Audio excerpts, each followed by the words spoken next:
164 के बयान की इम्पोर्टेंस इतनी ज़्यादा है कि अगर ये रिकॉर्ड नहीं हुआ, तो फिर विक्टिम का केस वीक पड़ सकता है। तो इसको बेसिकली किस तरह से रिकॉर्ड करवाना है, क्या है इसका पूरा प्रोसीजर, इसकी इम्पोर्टेंस क्या है, किस तरह से रिकॉर्ड होता है, इन सभी को हम आज इस पर्टिकुलर वीडियो में समझने वाले हैं। So stay tuned throughout the video so that you could have a very better perspective over this situation. सबसे पहले बेसिकली समझो कि ये सेक्शन 164 की जो स्टेटमेंट है वो होती क्या है। जो अब नया कानून आ गया है भारतीय नागरिक सुरक्षा संहिता, इसमें सेक्शन 183 है जिसमें ये स्टेटमेंट रिकॉर्ड होता है। अब ये स्टेटमेंट रिकॉर्ड क्यों होता है, सबसे पहले आप ये समझो। कोई भी विटनेस जो है या कोई भी विक्टिम है, वो जो भी बात बताना चाहता है पुलिस को या मजिस्ट्रेट को उस केस में, तो वो जेन्युइन है या नहीं है, वो बेसिकली सेक्शन 164 डिफाइन करता है। मतलब कहने का मतलब ये है कि अगर विक्टिम अपने फ्री विल से, अपनी इच्छा से, बिना किसी दबाव से अगर कुछ कहना चाह रहा है, तो ज़ाहिर-सी बात है वो सच ही होगा। ये बेसिकली सेक्शन 164 या सेक्शन 183 से सुनिश्चित किया जाता है कि जो विक्टिम है, जो बातें वो कह रहा है, कहीं किसी दबाव के कारण अगर वो बाद में वो नहीं कह पाए, तो फिर क्या होगा? उसका केस वीक पड़ जाएगा। तो इसी चीज़ को सुनिश्चित करने के लिए सेक्शन 164 या सेक्शन 183 बीएनएसएस में ये रिकॉर्ड करवाया जाता है। अच्छा, ये रिकॉर्ड होता है मजिस्ट्रेट के सामने। पुलिस के सामने दी हुई जो स्टेटमेंट होती है, उसकी कोई वैल्यू नहीं होती। वैल्यू क्यों नहीं होती? क्योंकि पुलिस के सामने जो भी स्टेटमेंट दी जा रही है, वो हो सकता है कि प्रेशर के माध्यम से दी जा रही हो या किसी प्रलोभन के माध्यम से दी जा रही हो, किसी डर के माध्यम से दी जा रही हो। तो इसीलिए जो सेक्शन 161 में पुलिस के पास स्टेटमेंट रिकॉर्ड होती है, उसकी कोई वैल्यू नहीं होती। लेकिन 164 में जो स्टेटमेंट होती है, वो मजिस्ट्रेट के सामने होती है।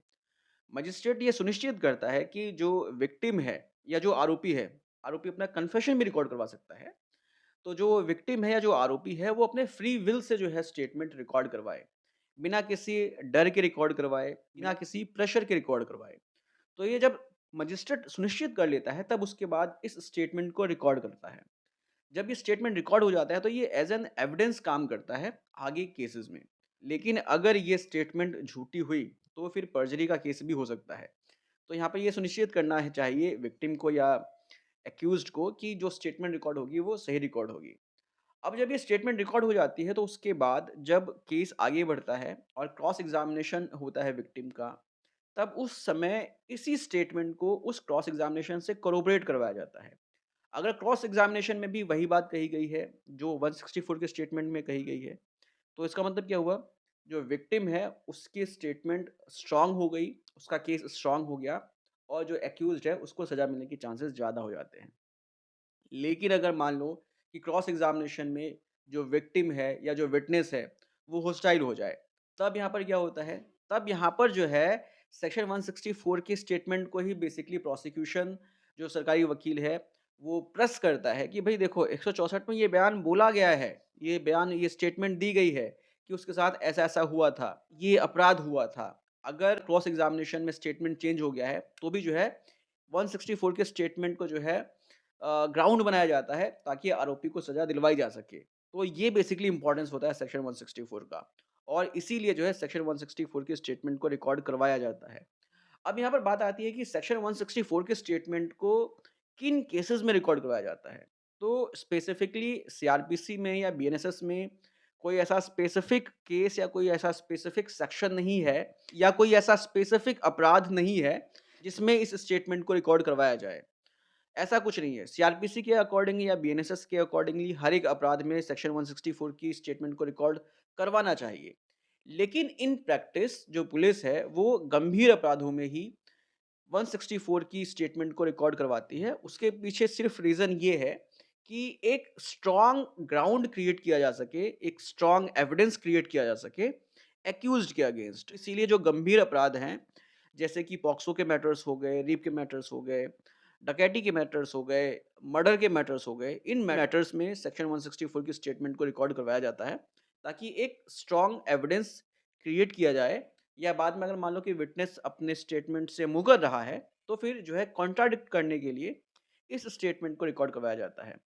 अब यहाँ पर बात आती है कि स्टेटमेंट को रिकॉर्ड कैसे करवाते हैं। तो बेसिकली जब एफआईआर रजिस्टर हो जाती है और पुलिस थाने में स्टेटमेंट को रिकॉर्ड करवा लेता है सेक्शन 161 में, इसके बाद जो है सेक्शन 164 या ये कहें कि बीएनएसएस के सेक्शन 183 में मजिस्ट्रेट के सामने उस आरोपी को या उस विक्टिम को या उस विटनेस को प्रोड्यूस करता है। फिर मजिस्ट्रेट के सामने उसके जो है बयान दर्ज होते हैं। मजिस्ट्रेट ये सुनिश्चित करता है कि जो बयान दर्ज हो रहे हैं वो फ्री विल से हो रहे हैं, अपने मन से हो रहे हैं।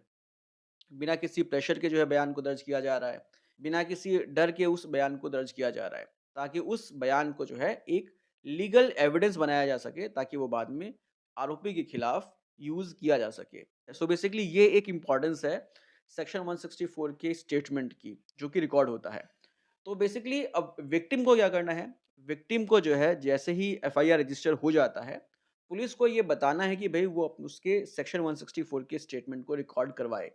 अगर पुलिस रिकॉर्ड नहीं करवा रही है तो डायरेक्ट मजिस्ट्रेट के पास अप्रोच करो और मजिस्ट्रेट को एक एप्लीकेशन दो कि मजिस्ट्रेट पुलिस को ये डायरेक्शन दे कि पुलिस जो है उस विक्टिम को या उस विटनेस को मजिस्ट्रेट के सामने प्रोड्यूस करके उसके स्टेटमेंट को रिकॉर्ड करवाए। और जब स्टेटमेंट रिकॉर्ड हो जाए तब जो है उसको तसल्ली करनी चाहिए कि भाई हाँ, उसका केस जो है वो स्ट्रांग हो गया है। अदरवाइज़ केस वीक होने के बहुत ज़्यादा चांसेस होते हैं। सो बेसिकली अब आपको समझ में आ गया होगा कि सेक्शन 164 की स्टेटमेंट कैसे रिकॉर्ड होती है, क्या इसकी इम्पोर्टेंस है और किस तरह से ये विक्टिम की हेल्प करता है केस को प्रूव करने में। उम्मीद करता हूँ कि वीडियो इन्फॉर्मेटिव लगी होगी। अगर इन्फॉर्मेटिव लगी है तो इसको शेयर कीजिए। मिलते हैं नेक्स्ट वीडियो में। Take care, bye bye.